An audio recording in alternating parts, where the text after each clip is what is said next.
थकावट की वजह से 8 रकत तरावी पढ़ना। कभी कभार ऐसा होता है कि थकावट की वजह से 20 रकत तरावी पढ़ना बहुत मुश्किल हो जाता है। क्या ऐसी सूरत में हम 8 रकत तरावी पढ़ सकते हैं? आयशा फारूक इंडिया से।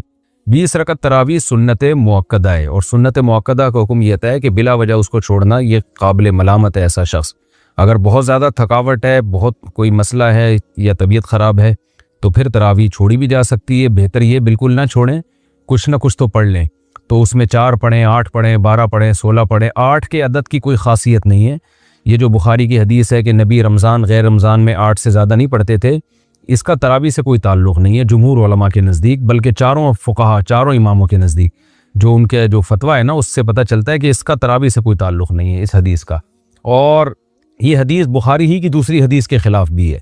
दूसरी हदीस में बुखारी में आता है काना यजीदु फ़ी रमज़ाना माला यजीदु फ़ी गैरिही। नबी रमज़ान में आम दिनों से ज़्यादा इबादत करते थे। तो इससे पता चलता है कि रमज़ान में आपकी जो नमाज है वो 8 रकतों से ज़्यादा होती थी। तो बुखारी की एक हदीस को लेते हैं, दूसरी सही हदीस का इनकार कर देते हैं। ये कैसी बात हुई? इसलिए 8 के अदद की कोई ख़ासियत नहीं है तरावी में। हाँ, सुन्नत मुअक्कदा है तो उसमें मुश्किल हो रही है, कोई वाकई थकावट है, तो जितनी चाहें पढ़ लें, अल्लाह जितनी तौफीक दे।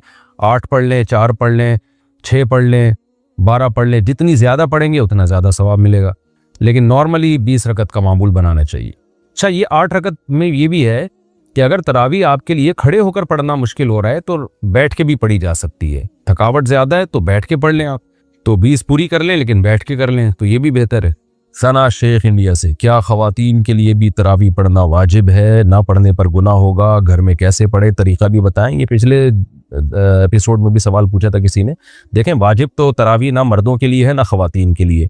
नबी सल्लल्लाहु अलैहि वसल्लम ने 3 दिन तरावी पढ़ के छोड़ी इसलिए थी कि उम्मत पर वाजिब ना हो जाए। लेकिन जितनी ताकीद है तरावी की, खुलफाए राशिदीन ने जो एहतमाम किया, उससे पता चलता है कि तरावी आम सुन्नत नहीं है बल्कि सुन्नत मुअक्कदा है। सुन्नत मुअक्कदा का मतलब ये होता है कि आम सुन्नतों की तरह इसको हल्का ना लिया जाए, इसका मामूल ना बनाया जाए छोड़ने का। कभी तबीयत ख़राब है या थकावट है या कभी वैसे ही नागा कर दे तो ठीक है, इसमें कोई हरज नहीं, लेकिन पाबंदी करनी चाहिए। आम सुन्नतों जैसा मामला नहीं है। सुन्नत मुअक्कदा जैसे फजर की 2 सुन्नतें सुन्नत मुअक्कदा है ना, तो ज़ोहर से पहले की 4 सुन्नतें सुन्नत मुअक्कदा हैं, ज़ोहर के बाद की 2 सुन्नतें सुन्नत मुअक्कदा हैं।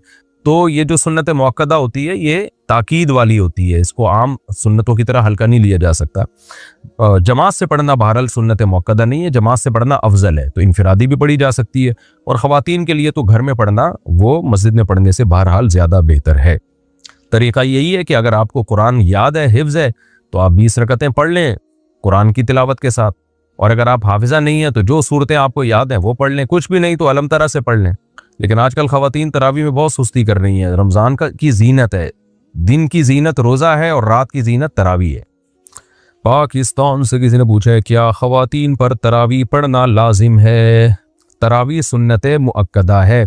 सुन्नत मुअक्कदा कहते हैं जो फ़र्ज़ की तरह और वाजिब की तरह तो नहीं होती, लेकिन वो आम सुन्नतों की तरह भी नहीं होती कि उसको छोड़ने वाले को मालामत ही ना की जाए, तो इसको सुन्नत मुअक्कदा कहते हैं। आम सुन्नतों से ज़्यादा ताकीद है इसकी, क्योंकि नबी सल्लल्लाहु अलैहि वसल्लम ने जहाँ भी सियाम रमज़ान का जिक्र किया, क़याम रमज़ान का भी साथ में जिक्र किया। दिन का रोज़ा, रात का क़याम, दिन का रोज़ा, रात का क़याम।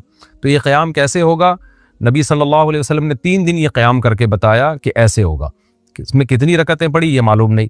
फिर हज़रत उमर रज़ी अल्लाह ताला अन्हु के अमल से हमें पता चला कि भाई वो इस तरह से 20 रकतें होंगी, क्योंकि फिर पूरी दुनिया में हज़रत उमर ने इसी को राइज किया और चारों इमामों का इस पर इत्तिफाक हुआ कि 20 रकत से कम तरावी नहीं है।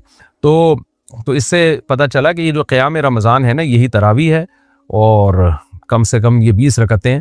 तो इसलिए, और ये सुन्नत मुअक्कदा है क्योंकि इनकी बहुत ज़्यादा ताकीद है।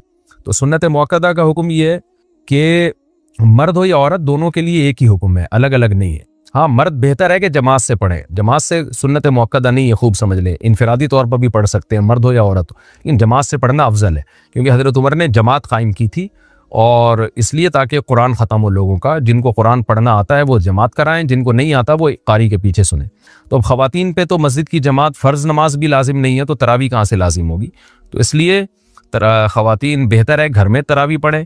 मस्जिद जाना चाहें तो हमारी राय तो यही है कि इस ज़माने में उनको मस्जिद जाने की भी इजाज़त है, हदीस में इसकी सबूत मिलता है। और तरावी में तो हमें मिलता है कि असलाफ़ अपने औरतों को भी तरावी की नमाज में लाया करते थे। तो लेकिन बहरहाल सुन्नत मुअक्कदा ये है कि पढ़ लें आप, जमात से पढ़ना सुन्नत मुअक्कदा नहीं है, घर में पढ़ना ज़्यादा अफजल है।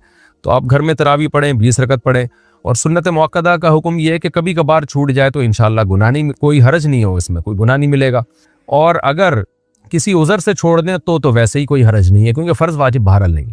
तो बहुत ज़्यादा थकावट हो तो छोड़ी जा सकती है, और कभी थकावट ना भी हो तो कभी वैसे ही भी छोड़ी जा सकती है, लेकिन कंटिन्यू छोड़ने की आदत ना बनाए। लेकिन वैसे एक जनरल नॉलेज के लिए बता दूं, जो पढ़ते हैं प्रॉपर पढ़ते हैं, जो नहीं पढ़ते फिर वो छोड़ते ही हैं। ये तरावी ऐसी चीज़ नहीं है 2 दिन पढ़ ली